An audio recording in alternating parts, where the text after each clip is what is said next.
guys! Magandang araw! Ako po si Katikea Ainsley C. Baterina, nasa ikatlong baitang. Ngayon ay tuturuan ko kayo kung paano gumawa ng masarap at malambot na pancake. Tara, simulan na natin!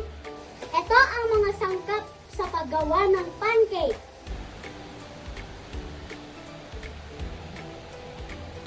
One cup ng harina, 1/4 cup ng asukal,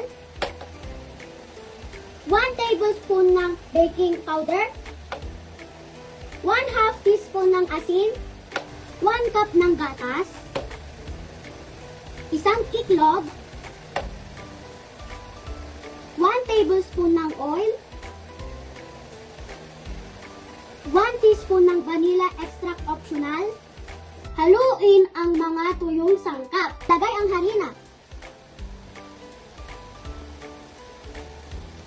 Salain ng mabuti.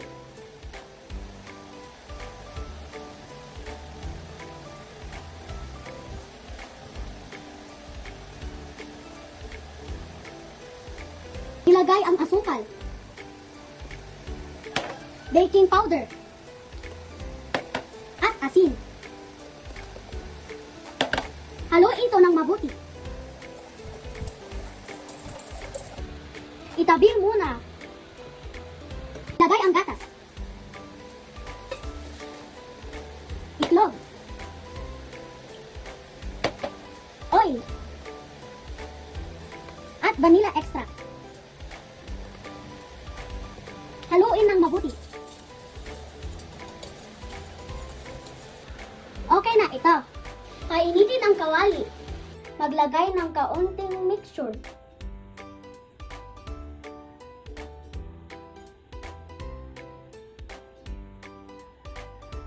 Hintayin ito magbula.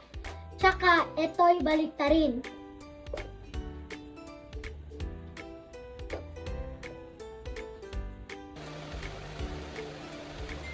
Lagyan ng butter at syrup.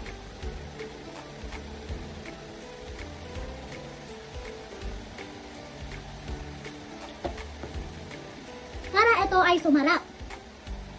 Tikman na natin!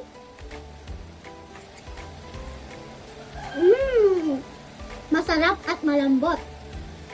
Perfect ito pang merienda! Ang dali, di ba? Subukan nyo na ito. Salamat sa panonood. Bye!